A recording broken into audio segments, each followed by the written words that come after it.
أعوذ بالله من الشيطان الرجيم. بسم الله الرحمن الرحيم. هو الذي أنزل عليك الكتاب منه آيات محكمات هن أم الكتاب وأخر متشابهات فأما الذين في قلوبهم زيغ فيتبعون ما تشابه منه ابتغاء الفتنة وابتغاء تأويله وما يعلم تأويله إلا الله والراسخون في العلم يقولون آمنا به كل من عند ربنا وما يذكر إلا أولو الألباب.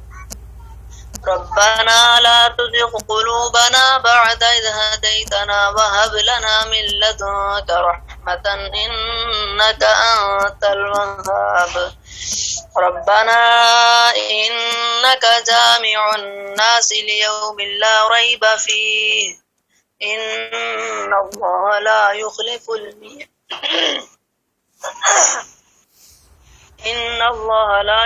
الميعاد. إن الذين كفروا لن تغني عنهم أموالهم ولا أولادهم من الله شيئا وأولئك هم وقود النار. كدأب آل فرعون والذين من قبلهم كذبوا بآياتنا فأخذهم الله بذنوبهم والله شديد العقاب. هو الذی وہی ذات ہے انزلہ جس نے اتاری علیکہ آپ صلی اللہ علیہ وسلم پر الکتاب کتاب یعنی قرآن مجید منہ بعضی اس کی آیات آیتیں ہیں محکمات محکم یعنی ظاہر معنوں میں ہن وہ ام الکتابی جڑ ہیں کتاب کی وأخر اور ہیں متشابہات متشابہ یعنی کئی طرح کی. فَأَمَّا الَّذِينَ پس وہ لوگ فی قلوبہم جن کے دلوں میں زیغن کجی ہے یا ٹیڑھا پن ہے فَيَتَّبِعُونَ پس وہ پیروی کرتے ہیں ما اس چیز کی تشابہ کے شبہ ڈالتی ہے منہ اس میں سے ابتغاء الفتنتی ابتغاء چاہنے کے لیے الفتنتی گمراہی کو وابتغاء اور چاہنے کے لیے تأویلہ اس کی حقیقت کو وما یعلم اور نہیں جانتا تأویلہ اس کی حقیقت کو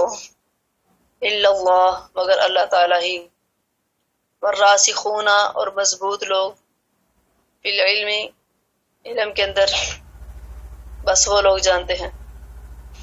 یقولون وہ کہتے ہیں آمنا ایمان لائے ہم بھی اس پر یعنی محکم ہو یا متشابہ ہو سب پر ایمان لائے. کل من عند ربنا کل ہر ایک من عند ربنا ہمارے رب کے پاس سے ہے یا نزدیک سے ہے.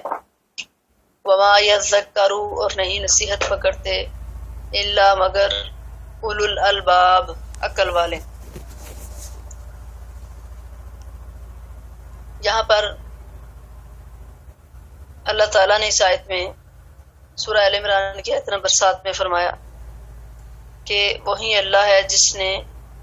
آپ صلی اللہ علیہ وسلم پر یہ کتاب اتاری یعنی قرآن مجید. اس میں بعضی آیتیں کھلی ہیں صاف مضمون کی ہیں وہ تو قرآن مجید کی جڑ ہیں جن کو محکم کہتے ہیں اور بعضی آیتیں گول گول مضمون کی ہیں کئی طرح کی ہیں یعنی کئی پہلو رکھتی ہیں. پھر جن کے دل پھرے ہوئے ہیں یعنی کج ہیں باطل کی طرف جھکے ہوئے ہیں وہ لوگوں کو گمراہ کرنے اور اصلی حقیقت دریافت کرنے کی نیت سے گول گول آیتوں کے پیچھے پڑ جاتے ہیں حالانکہ اصلی حقیقت ان کی اللہ کے علاوہ کوئی نہیں جانتا. اور جو پکے عالم ہیں وہ کہتے ہیں کہ ہم ان سب پر ایمان رکھتے ہیں. چاہے یہ محکم ہو یا متشابہ ہو، یہ ساری آیتیں ہمارے پروردگار کی طرف سے اتری ہیں، اور جن کو عقل ہے وہی سمجھانے سے سمجھتے ہیں۔ محکمات وہ آیات ہیں جن کا مفہوم بالکل واضح ہو اور صریح ہو، اور ان میں کسی قسم کی تعویل کی گنجائش نہ ہو۔ ان کو ام الکتاب قرار دیا ہے، یعنی اصل اور بنیاد۔ انہی میں لوگوں کو دین کی طرف دعوت دی گئی ہے، اور انہی میں دین کے بنیادی عقائد، عبادات اور احکام بیان کیے گئے ہیں۔ قرآن مجید کے نصائح عبر اور انسانی گمراہیوں کی نشاندہی بھی انہی آیات میں کی گئی ہے۔ نصائح عبر کہا جاتا ہے جس میں عبرت والی نصیحتیں ہوں۔ متشابہات وہ ہیں جن کا مفہوم سمجھنے میں اکثر لوگوں کو شک ہو جاتا ہو، اشتباہ ہو جاتا ہو، مشابہ لگ جاتا ہو، یا ان میں تعویل کی گنجائش نکل سکتی ہو، جن میں ایسے حقائق کا بیان ہے جن پر مجمل طور پر ایمان لانا تو ضروری ہے، لیکن ان کی تفصیلات کو جاننا نہ انسان کے لیے ضروری ہے، نہ عقلی استعداد کے ساتھ ممکن ہے۔ جیسے حروف مقطعات ہیں، ان کا بھی کسی انسانی عقل کے، انسانی طاقت کے لیے لائق نہیں کہ وہ جان سکے یا اس کو سمجھ سکے۔ اور مرنے کے بعد برزخی اور اخروی زندگی کی مختلف کیفیات وغیرہ بھی اس انسان کے بس کی بات نہیں کہ ان کو جان سکے۔ اور تفاسیر میں لکھا ہے کہ صفات الہیہ کے منکرین تو اللہ تعالیٰ کے عرش پر مستوی ہونے، اللہ تعالیٰ کے ہاتھوں دیگر اعضاء کے ہونے اور نزول وغیرہ کو بھی متشابہات قرار دیتے ہیں۔ یہ وہ لوگ ہیں جو اللہ کی صفات کے منکر ہیں، مگر جو الراسخون فی العلم ہیں، مضبوط لوگ ہیں، حدیث کو ماننے والے، سنت کو ماننے والے، وہ اللہ تعالیٰ کی صفات کو محکم مانتے ہیں۔ اور اس میں نصارہ کو بھی تنبیہ کی گئی ہے کہ عیسیٰ علیہ السلام کے متعلق کلمۃ اللہ اور روح اللہ وغیرہ آیات سے عیسیٰ علیہ السلام کی الوہیت اور ابنیت پر بھی استدلال کرتے ہیں، مگر قرآن کریم میں اللہ تعالیٰ نے ان کی اس سوچ کا رد کر دیا، ان کے اس عقیدے کا رد کر دیا، اور اللہ نے سورہ زخرف میں فرما دیا ان ہوا الا عبد، وہ تو صرف ایک بندہ ہے، اور کلمۃ اللہ کہنے سے، روح اللہ کہنے سے وہ خدا نہیں ہو جاتا۔ اور اسی طرح سورہ آل عمران میں بھی اللہ نے فرمایا ان مثل عیسیٰ عند اللہ کمثل آدم، کہ عیسیٰ کی مثال ایسی ہے جیسے آدم کی۔ تو اس پر بھی اگر غور کریں تو انہیں پتہ چل جائے کہ عیسیٰ اللہ کا بندہ تھا، اللہ کا بیٹا نہیں تھا۔ تو اللہ تعالیٰ نے ایسے کج رب اور دین کے اندر خرابیاں پیدا کرنے والوں کی مذمت بیان فرمائی۔ فرمایا کہ اللہ نے آپ پر قرآن اتارا، اس میں سے بعضی آیتیں بالکل صاف، کھلی اور واضح مضمون کی ہیں، وہ قرآن کی جڑ ہیں جن کو محکم کہتے ہیں، اور بعضی آیتیں جو کئی طرح کے پہلو رکھتی ہیں، یعنی ان میں سے اکثر لوگوں کی سمجھ میں بات نہیں آتی تو انکار کر دیتے ہیں۔ تو اللہ فرماتے ہیں جن کے دل پھرے ہوئے ہیں، کج ہیں، باطل کی طرف چکے ہیں، وہ لوگوں کو گمراہ کرنے کے لیے اور اصلی حقیقت کو دریافت کرنے کی نیت سے متشابہ آیتوں کے پیچھے پڑے رہتے ہیں۔ تو فرمایا ان کی اصل حقیقت کو اللہ جانتا ہے، اور جو راسخ فی العلم ہیں وہ سب پر ہی ایمان لاتے ہیں۔ یعنی جو لوگ مخلص ہوتے ہیں اور اس کے ساتھ علم و فہم بھی رکھتے ہیں تو وہ محکمات کو اصل سمجھتے ہیں، اور متشابہات کے من عند اللہ ہونے پر ایمان رکھتے ہیں، لیکن ان کی تفصیلات سمجھنے اور متعین کرنے کے در پہ نہیں ہوتے۔ اس کے برعکس جو لوگ اہل زیغ ہیں، ٹیڑے ہیں، کجرو ہیں، باطل کی طرف جھکے ہوئے ہیں، جن کا مشغلہ ہی محض فتنہ جوئی ہوتا ہے، وہ محکمات کو چھوڑ کر متشابہات کی عقلی تعویلات کے چکر میں سرگردان پھرتے ہیں۔ حضرت عائشہ رضی اللہ عنہ بیان کرتی ہیں، نبی صلی اللہ علیہ وسلم نے اس آیت کو اولو الالباب تک پڑھا اور پھر فرمایا کہ جب تم ان لوگوں کو دیکھو جو متشابہات کے پیچھے پڑتے ہیں تو سمجھ لو یہ وہی لوگ ہیں جن کی اللہ تعالیٰ نے نشاندہی فرمائی ہے، تو تم ان سے بچو۔ یہ بخاری شریف کی روایت ہے۔ یعنی جو لوگ متشابہات کے پیچھے پڑتے ہیں وہ کون سے لوگ؟ جو جن کے دلوں میں کجی، ٹیڑھا پن، گمراہی اور حق سے باطل کی طرف پھرنا ہو، وہ بس متشابہات آیتوں کو لے کر ہی اپنے بدترین مقاصد کو پورا کرنا چاہتے ہیں اور لفظی اختلاف سے ناجائز فائدہ اٹھا کر اپنے مذموم مقاصد کی طرف موڑ لیتے ہیں، اور جو محکم آیتیں ہیں ان میں ان کا مقصد پورا نہیں ہوتا۔ تو یہ وہ لوگ تھے جن کے بارے میں حضرت عائشہ رضی اللہ عنہ بیان کر رہی ہیں کہ نبی صلی اللہ علیہ وسلم نے فرمایا کہ جب تم ایسے لوگوں کو دیکھو نا جو متشابہات کے پیچھے پڑتے ہیں تو سمجھ لو یہی لوگ ہیں جن کی نشاندہی اللہ نے قرآن کریم میں فرمائی۔ اور یہ بدعت جو تھی متشابہات کے پیچھے پڑنے والی، یہ خوارج نے پھیلائی۔ یہ فرقہ محض دنیاوی رنج کی وجہ سے مسلمانوں سے الگ ہو گیا۔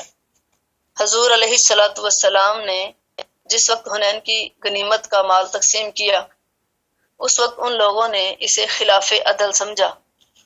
اور ان میں سے ایک شخص جس کا نام ذوالح ویسرہ تھا، سورۃ توبہ میں آپ نے پڑھ لیا،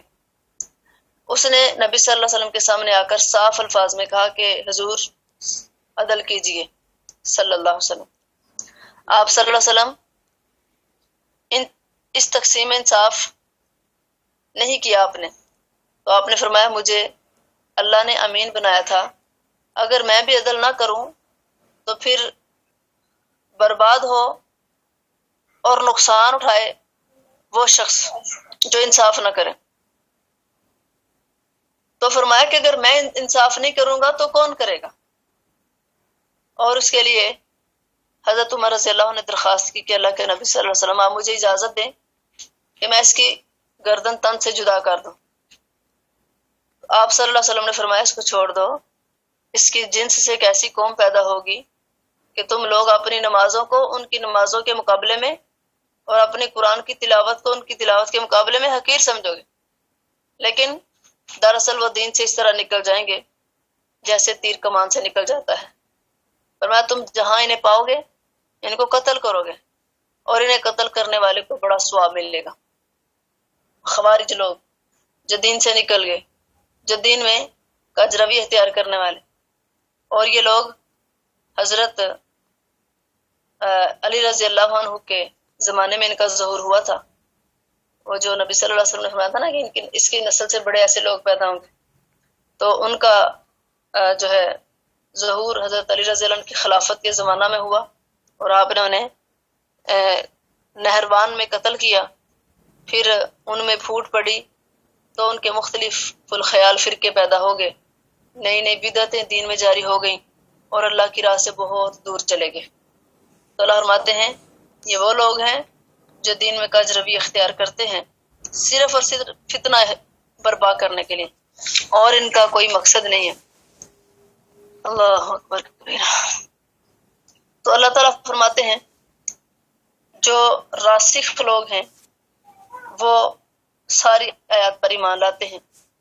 اقرار کرتے ہیں کہ یہ سب یعنی محکم اور متشابہ حق اور سچ ہیں، ان میں سے ہر ایک دوسرے کی تصدیق کرتا ہے اور گواہی دیتا ہے کہ سب اللہ کی طرف سے ہیں، اس میں کوئی اختلاف اور تضاد نہیں ہے، یعنی یہ اللہ کی طرف سے نازل شدہ ہیں۔ ایک حدیث میں ہے کہ آپ صلی اللہ علیہ وسلم نے چند لوگوں کو دیکھا کہ وہ قرآن شریف کے بارے میں لڑ رہے تھے، جھگڑا کر رہے تھے۔ آپ نے فرمایا سنو، تم سے پہلے لوگ بھی اسی طرح ہلاک ہوئے کہ انہوں نے اللہ کی کتاب کی آیتوں کو ایک دوسرے کے خلاف بتا کر اختلاف کیا، حالانکہ کتاب اللہ کی ہر ایک آیت دوسری آیت کی تصدیق کرتی ہے۔ تم ان میں اختلاف پیدا کر کے ایک کو دوسری کے متضاد نہ کہو، جو جانتے ہو بس وہی بات کہو، اور جو نہیں جانتے اس کو جاننے والوں کی طرف سونپ دو۔ دین کے اندر اختلاف نہ کرو، قرآن کی آیتوں میں اختلاف نہ کرو۔ تو فرمایا راسخ لوگ جو ہیں وہ ہر آیت پر ایمان لاتے ہیں۔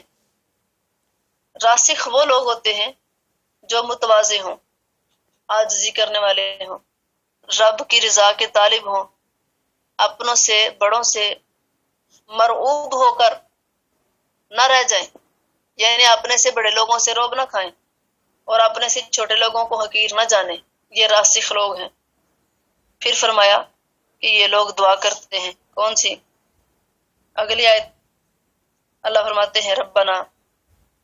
یہ لوگ جو راسخ ہیں یہ کہتے ہیں ربنا، اے ہمارے رب۔ آیت نمبر 8، لا تزغ، نہ تو ٹیڑھا کر، نہ تو کج کر، قلوبنا، ہمارے دلوں کو، بعد اس کے، اس جب ہدیتنا، ہدایت دی تو نے ہمیں،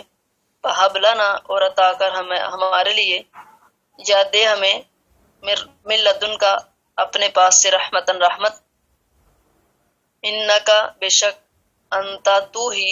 الوہاب، بہت عطا کرنے والا ہے۔ ربنا، اے ہمارے رب، انکا جامع الناس، بے شک تو اکٹھا کرنے والا ہے لوگوں کو، لیومن، واسطے اس دن کے، لا ریبا، کہ نہیں ہے شک، فی، اس میں، یعنی قیامت کے دن، ان اللہ، بے شک اللہ تعالی، لا یخلف المیعاد، نہیں خلاف کرتا اپنے وعدے کے۔ یہ دونوں آیتیں اکٹھی میں نے اس لیے پڑھی کہ یہ راسخ لوگوں کی دعا ہے۔ وہ کیا کہتے ہیں؟ ہمارے رب، اللہ سے دعا مانگتے ہیں، اے ہمارے رب، راہ پر لگانے کے بعد ہمارے دلوں کو ڈاما ڈول نہ کر دینا، کج نہ کر دینا، ہمارے دلوں میں تذبذب نہ پیدا ہو، اور اپنی رحمت ہمیں عطا فرما، بے شک تو بڑا ہی، بہت ہی دینے والا ہے۔ یعنی یہ راسخ لوگ دعا کرتے ہیں اللہ کے حضور میں، اور کیا کہتے ہیں؟ اللہ سے یہ دعا کرتے ہیں کہ اللہ ہمیں صراط مستقیم پر قائم رکھ، اور ہمارے دلوں کو ہدایت پر جمانے کے بعد ان کو ٹیڑھا نہ کرنا، اور ہمیں ان لوگوں میں نہ کرنا جو متشابہ کے پیچھے پڑ کر برباد ہو جاتے ہیں، بلکہ ہمیں دین پر قائم رکھنا، اور ہم پر اپنی رحمت نازل فرما، ہمارے دلوں کو قرار دے، ہماری پراگندگی کو دور کر دے، ہمارے ایمان اور یقین کو بڑھا دے، بے شک تو بہت زیادہ دینے والا ہے۔ اور حضرت ام سلمہ رضی اللہ تعالیٰ عنہ بیان کرتی ہیں کہ نبی کریم صلی اللہ علیہ وسلم یہ دعا اکثر پڑھا کرتے تھے، یا مقلب القلوب ثبت قلبی علی دینک، اے میرے اللہ، میرے دل کو اپنے دین پر ثابت رکھ، اے دلوں کو پھیرنے والے، میرے دل کو اپنے دین پر ثابت رکھ۔ پھر آپ صلی اللہ علیہ وسلم نے یہ دعا، یہ جو آیت ہے یہ تلاوت کی، کون سی؟ ربنا لا تزغ قلوبنا بعد اذ ہدیتنا وہب لنا من لدنک رحمتا انک انت الوہاب۔ یعنی آپ صلی اللہ علیہ وسلم اکثر دعا کرتے تھے۔ اور ایک یہ بھی ہے اللہم مقلب القلوب ثبت قلبی علی دینک، ایک ہے یا مقلب القلوب ثبت قلبی علی دینک، یعنی دونوں ہی پڑھ سکتے ہیں کہ آپ صلی اللہ علیہ وسلم اللہ سے کہتے ہیں کہ اللہ میرے دل کو اپنے دین پر ثابت رکھنا۔ حضرت اسماء رضی اللہ عنہا نے ایک دن پوچھا کہ کیا دل بھی الٹ پلٹ ہو جاتا ہے؟ آپ صلی اللہ علیہ وسلم نے فرمایا ہاں، ہر انسان کا دل اللہ تعالیٰ کی انگلیوں میں سے 2 انگلیوں کے درمیان ہے، اگر چاہے قائم رکھے، اگر چاہے تو پھیر دے۔ ہماری اللہ سے دعا ہے کہ اللہ ہمارے دلوں کو کبھی بھی ہدایت کے بعد ٹیڑھا نہ کرنا، اور ہمیں اپنے پاس سے رحمت عطا فرما، اللہ تو بہت دینے والا ہے، انک انت الوہاب، تو بہت زیادہ عطا کرنے والا ہے۔ اور اگلی آیت بھی راسخ لوگوں کی دعا ہے۔ اللہ فرماتا ہے کہ جو مضبوط لوگ ہیں، علم کے اندر پکے ہیں، وہ اللہ سے یہ بھی دعا کرتے ہیں کہ اے ہمارے رب، جس دن کے آنے میں کوئی شک نہیں ہے، اس دن تو لوگوں کو اکٹھا کرے گا، یعنی قیامت کے دن، بے شک تو اپنے وعدے کی خلاف ورزی نہیں کرتا، یعنی ہمیں اس دن کی رسوائی سے بھی بچا کے رکھنا، ہمیں قیامت کے دن کی ہولناکیوں سے بھی بچا کے رکھنا، اور ہر قسم کے فتنوں سے بچا کے رکھنا۔ یہ راسخ لوگ اللہ سے دعا کرتے ہیں چاہیے۔ اگلی آیت میں اللہ فرماتے ہیں ان الذین، بے شک وہ لوگ، کفروا، جنہوں نے کفر کیا، لن تغنیا، ہرگز نہیں کفایت کریں گے، عنہم، ان سے، یعنی ہرگز کام نہیں آئیں گے ان کے، کفایت نہیں کریں گے ان سے اور کام نہیں آئیں گے ان کے، دونوں پڑھ سکتے ہیں، اموالہم، مال ان کے، ولا، اور نہ ہی، اولادہم، اولاد ان کی، من اللہ، اللہ تعالیٰ سے، شیئن، کچھ بھی، واولئک، اور یہ لوگ، ہم وہ، وقود النار، ایندھن ہیں آگ کے۔ فرمایا بے شک جو کافر ہیں، ان کے مال اور ان کی اولاد اللہ کے عذاب سے ان کو کچھ بچا نہ سکیں گے، یا اللہ کے پاس کچھ کام نہیں آئیں گے، اور یہ سارے لوگ دوزخ کا ایندھن بنیں گے۔ کدأبی، جیسے کہ حالت یا عادت، آل فرعون، آل فرعون کی، فرعون کے لوگوں کی، والذین، اور ان لوگوں کی، من قبلہم، جو ان سے پہلے تھے، کذبوا، انہوں نے جھٹلایا تھا، بآیاتنا، ہماری نشانیوں کو، فأخذہم اللہ، پس پکڑا ان کو اللہ تعالیٰ نے، بذنوبہم، ساتھ ان کے گناہوں کے، واللہ شدید العقاب، اور اللہ تعالیٰ سخت عذاب کرنے والا ہے۔ یہ آیت نمبر 11، 10 اور 11 کافروں کے بارے میں نازل ہوئی، یعنی جس طرح کا عذاب قوم فرعون اور سابقہ کو ان کے رسولوں کو جھٹلانے کی وجہ سے دیا گیا، اسی طرح کا عذاب ان مالدار کفار کو بھی دیا جائے گا۔ یہاں ان کفار سے مراد نجران کا جو وفد تھا، یہودی، مشرکین عرب اور دوسرے تمام کفار بھی ہو سکتے ہیں، نجران کے عیسائی بھی، یہودی بھی، مشرکین عرب بھی، اور تمام کافر بھی، ان سب کے بارے میں اللہ نے فرمایا کہ یہ جہنم کا ایندھن ہوں گے۔ اس لیے اللہ فرماتے ہیں کہ کافر جہنم کی بٹیاں اور اس میں جلنے والی لکڑیاں ہیں۔ ان ظالموں کو اس دن کوئی عذرت اور معذرت ان کے کام نہیں آئے گی، ان کا کوئی عذر قبول نہیں کیا جائے گا، کوئی معذرت قبول نہیں کی جائے گی، ان پر لعنت ہے اور ان کے لیے برا گھر ہے، ان کے مال اور ان کی اولادیں بھی انہیں کچھ فائدہ نہیں دے سکیں گے، اللہ کے عذاب سے ان کو بالکل بھی بچا نہیں سکیں گے۔ جیسے سورۃ توبہ میں اللہ نے فرمایا فَلَا تُعْجِبْكَ أَمْوَالُهُمْ، اے پیغمبر صلی اللہ علیہ وسلم آپ ان کے مالوں پر اور ان کی اولاد پر تعجب نہ کریں، اس کی وجہ سے اللہ کا ارادہ انہیں دنیا میں بھی عذاب دینا ہے اور ان کی جانیں کفر میں ہی نکلیں گی۔ یعنی آپ یہ نہ سمجھیں کہ اگر اللہ ان سے ناراض ہوتا تو ان کو اتنا مال نہ دیتا، ان کی اتنی اولاد نہ دیتا، اگر اللہ ان سے راضی ہے تو اللہ نے اسی لیے ان کو دیا۔ فرمایا ایسی سوچ نہ رکھیں،